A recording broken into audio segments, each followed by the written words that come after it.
సురక్ష infra projects వారి Suraksha elite HMDA approved premium villa plots Banda Ravirala ORR exit number 10 వద్ద ఈ రోజే మీ ప్లాట్ ను బుక్ చేసుకోండి. బ్రేకింగ్ న్యూస్ చూస్తున్నాం. అనసూయ భరద్వాజ్ రీసెంట్గా హోలీ ఈవెంట్లో పార్టిసిపేట్ చేసిన తర్వాత అక్కడికి వచ్చిన వాళ్ళందరూ కూడా ఆమెని ఆంటీ అని సంబోధించడం పైన అనసూయ రియాక్ట్ అవ్వడం కూడా జరిగింది. అయితే గత కొన్ని రోజులు అంటే కొన్ని నెలల క్రితం కూడా అనసూయ ఇదే విధంగా రియాక్ట్ అయ్యారు. ఆమెని ఆంటీ అని సంబోధించినందుకు మీరు అసలు నన్ను ఎందుకు ఆంటీ అని పిలుస్తూ ఉన్నారు, నేను ఎక్కడ ఆంటీలా కనిపిస్తూ ఉన్నాను, ఇద్దరు పిల్లలు తల్లైనంత మాత్రాన ఆంటీయా, అండ్ దట్ టు ఏజ్ అవతల వాళ్ళు పిలిచే వాళ్ళ ఏజ్ కూడా వాళ్ళు ఒకసారి గుర్తుంచుకోవాలి, దాన్ని బట్టి నన్ను పిలవాలి, ఎందుకంటే నాతో పాటు ఆపోజిట్ ఏజ్లో ఉన్న వాళ్ళు కూడా నన్ను ఆంటీ అని పిలుస్తూ ఉంటే నేను యాక్సెప్ట్ చేయను. అండ్ చిన్నపిల్లలు ఎవరైతే స్కూల్కి వెళ్ళే పిల్లలు ఉంటారో ఇలాంటి వాళ్ళు నన్ను ఆంటీ అని కనుక పిలిస్తే నేను యాక్సెప్ట్ చేస్తాను అని కూడా రీసెంట్గా అంటే గత కొన్ని నెలల క్రితం ఒక ఇంటర్వ్యూలో కూడా ఆమె చెప్పడం జరిగింది. ఇలాంటి చిన్నపిల్లలు ఆంటీ అని పిలిస్తే నేను ఎక్కడ రియాక్ట్ అవ్వను, నేను దాన్ని యాక్సెప్ట్ చేస్తాను, ఎందుకంటే మా బాబుకు సంబంధించిన పిల్లలు కూడా ఇంటికి వస్తూ ఉంటారు, వాళ్ళు కూడా నన్ను ఆంటీ అని పిలుస్తూ ఉంటారు, I accept that. But age 50+ ఉన్నోళ్ళు 30లు 40లు ఉన్నోళ్ళు కూడా అనసూయ ఆంటీ అని పిలవడం ఏంటి, అందుకే నేను ఇంతలాగా రియాక్ట్ అవుతూ ఉన్నాను అని చెప్పి పలు సందర్భాల్లో ఆమె మాట్లాడడం జరిగింది. అయితే ఈ మధ్యకాలంలోనే ఆమె మీద ఎటువంటి వివాదాస్పదమైన వ్యాఖ్యలు వింటూ ఉన్నామో మనం చూస్తూ ఉన్నాం. గతంలోని బట్టలకి సంబంధించి ఆమె మాట్లాడిన మాటలు కావచ్చు, లేకపోతే వస్త్రాల గురించి, దేవుళ్ళ గురించి ప్రతిదీ కూడా గత నెల రోజులుగా ఆమె ఏ విధంగా సర్క్యులేట్ అయ్యారో మనం చూసాం. అయితే దాని నుంచి బయటకు వచ్చిన తర్వాత మళ్ళీ రీసెంట్గా ఆమె కొంచెం గ్యాప్ తీసుకొని మళ్ళీ షాపింగ్ మాల్స్ ఓపెన్స్, అలాగే ఇటు ఈవెంట్స్కి కూడా అటెండ్ అవ్వడం జరిగింది. ఈ నేపథ్యంలోనే ఆవిడ ఒక హోలీ ఈవెంట్కి కూడా అటెండ్ అయితే అక్కడ ఒక్కసారిగా ఆమెకి చేదు అనుభవం అనే చెప్పాలి, ఎందుకంటే ఆమెకి ఏదైతే నచ్చలేదో అదే పదంతో అక్కడున్న కుర్రాళ్ళందరూ కూడా ఆంటీ అని సంబోధించడం.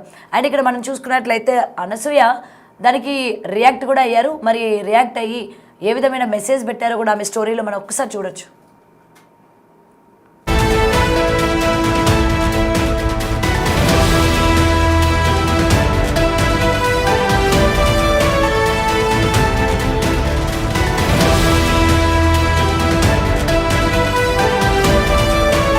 రైట్, ఆమె ఇన్స్టా వేదికగా అంటే సోషల్ మీడియాలో ఒక్కసారిగా వైరల్ అయ్యేసరికి ఇన్స్టా వేదికగా ఆమె రియాక్ట్ అవ్వడం కూడా జరిగింది.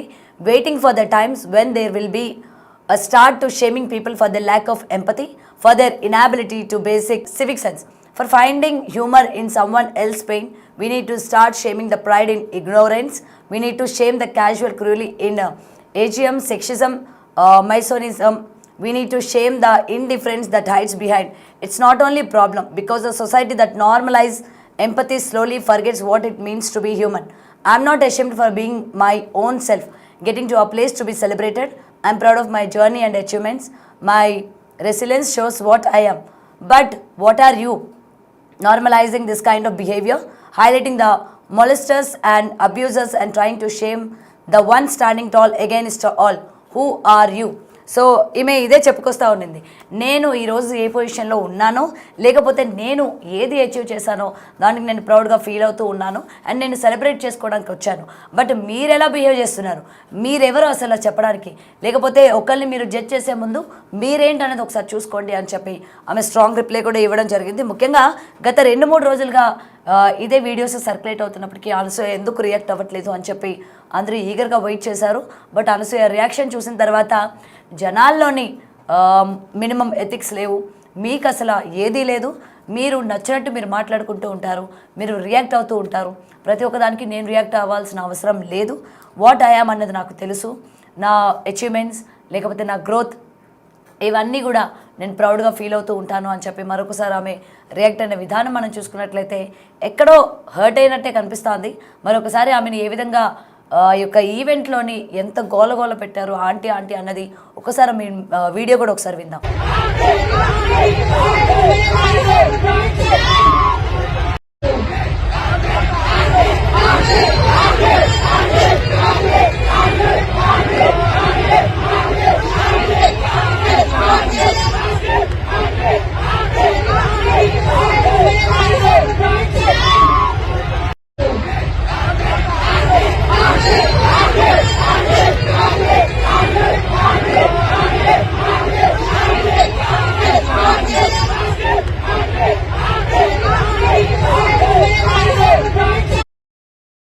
రైట్, చూసారు కదా, ఈవెంట్కి అందరూ కూడా ఎంజాయ్ చేద్దామని వెళ్తే అండ్ ఈ స్పెషల్ గెస్ట్ లాగా మనకి అనసూయ భరద్వాజ్ని అండ్ మరికొన్ని ఈవెంట్స్లోని మంగ్లీ, రాహుల్ సిబ్లిగన్స్, సో ఇలాంటి వాళ్ళందరినీ కూడా జనాల్ని ఎంటర్టైన్ చేయడానికి ఇటువంటి ఈవెంట్స్ అన్నవి క్రియేట్ చేయడం, ఇటువంటి ఈవెంట్స్ అన్నవి పెట్టడం అండ్ అక్కడికి వచ్చిన తర్వాత వాళ్ళు ఎదుర్కొనేవి ఏవైతే ఉన్నాయో మనం ఒకసారి క్లియర్గా చూడొచ్చు.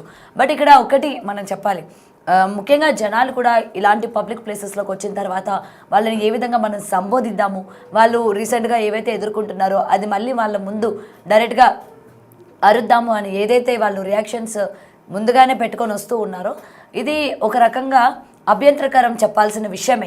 ఎందుకంటే హ్యాపీగా సెలబ్రేట్ చేసుకోవడానికి వచ్చిన ఈవెంట్లోని ఈ విధంగా కించపరచడం కావచ్చు, లేకపోతే ఈ విధంగా ఆమెని సంబోధించడం కావచ్చు, ఇటు ఆమెనే కాదు చాలామందిని కూడా ఇబ్బందికరంగా చేసేటట్టే మనకి ఇక్కడ కనిపిస్తూ ఉంది.